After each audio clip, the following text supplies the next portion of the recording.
What's up guys, Zach Parks here again. Thanks for tuning back in this week. Recently I've been inspired by a buddy of mine on Instagram that y'all may know, Ryan McSwain. He's been shooting a lot of Ektar 100 at nighttime and everything he's been posting has been phenomenal. Like I've been loving it.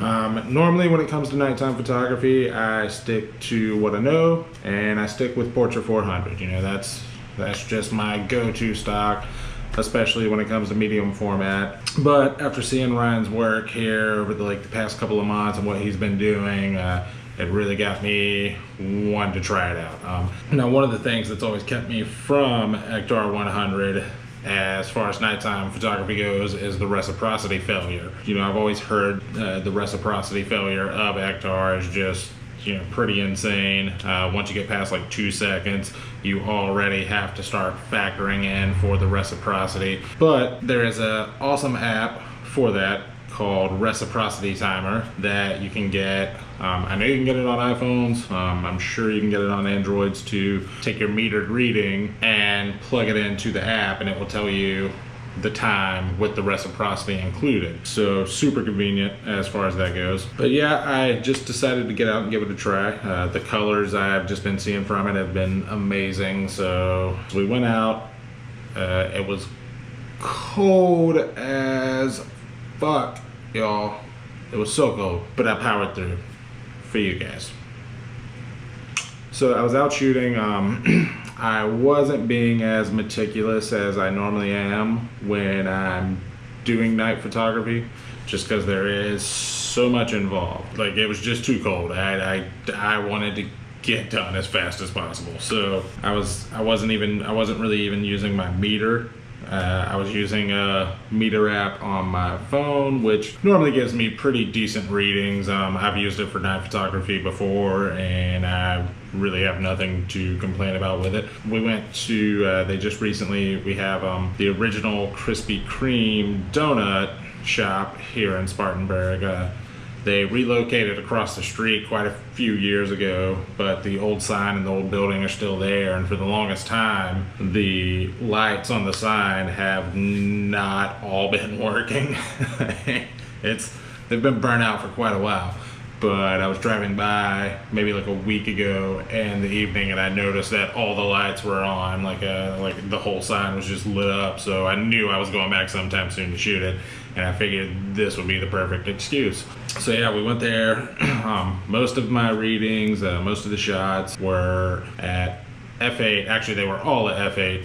I try to keep it at f8 when I'm doing night photography, maybe f11. Just to keep everything sharp. Most of the exposures were 1 second to 2 second, which was really nice. I honestly expected some longer shutter times, so that was, to my surprise, very nice. But I want to talk about some things that you need if you are interested in doing night photography or any sort of long exposures. First off, one of the most important things you're going to need is this, a camera. That's probably the most important. Also, while I've got this in my hand, I do recommend a lens hood. This is just a cheap rubber lens hood from ProMaster, but it'll keep all of the lights, you know, having the shutter open for longer times allows more light to come in, obviously, but this will keep more light from kind of bleeding in around the lens. A lens hood works really well. Secondly, you're gonna need a tripod. The one I use is it's a ProMaster Specialist SP528, really nice tripod. I don't know if you can see that there or not. I hope you can. Yeah, it's a really nice tripod.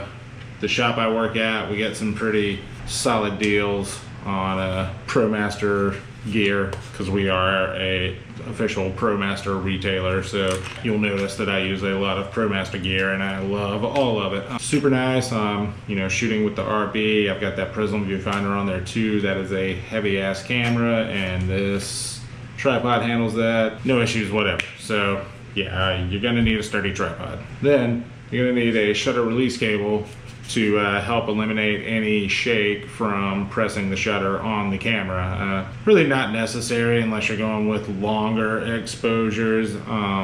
You know, I would say anything below like a 30th of a second, I would recommend using a shutter release cable, especially with the RB. Now the RB does have the mirror lockup mode, which is nice because you can screw this into the lens, switch it over to mirror lockup, and when you fire your shutter, all it actually does is locks that mirror up so that when you use the cable to release the shutter, it eliminates that mirror slap and any camera body shake that you could possibly get. So it makes for a really nice and crisp image there. This is just one of the lower end ProMaster shutter release cables. Nothing special here. I think this thing was like $8, $9, something like that.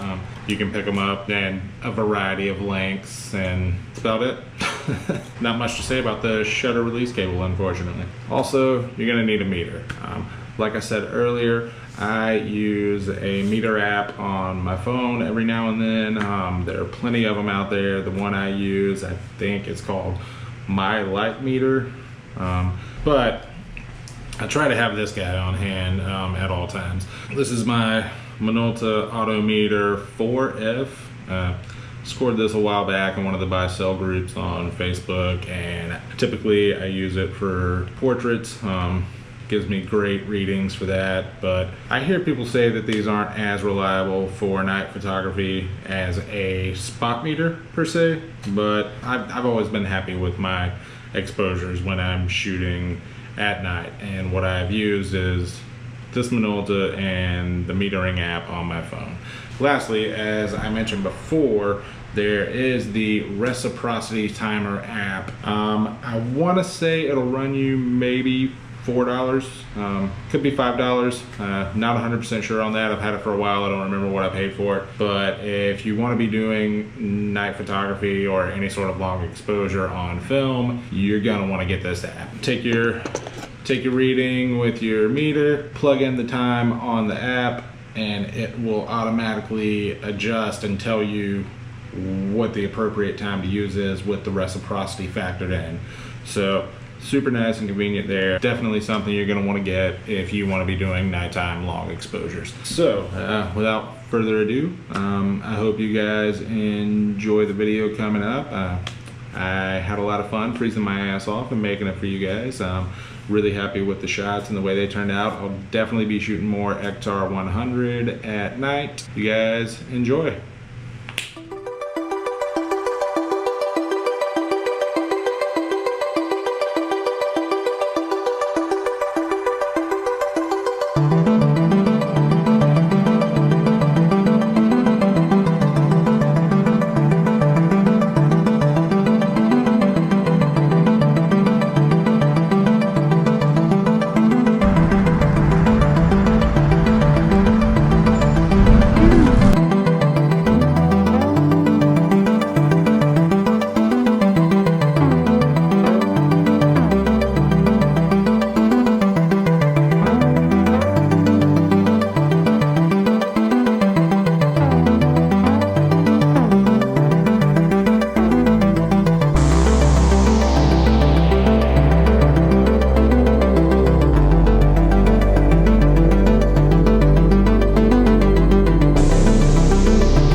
was it, folks. Thanks for tuning in again this week. I hope you enjoyed what you saw. I had a lot of fun making it as usual.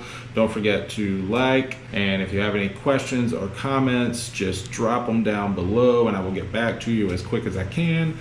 If you haven't already, hit that subscribe button. I put these videos out once a week. If you're new to the channel, welcome. I look forward to seeing you around a little more often. And until next time, you guys just take it easy.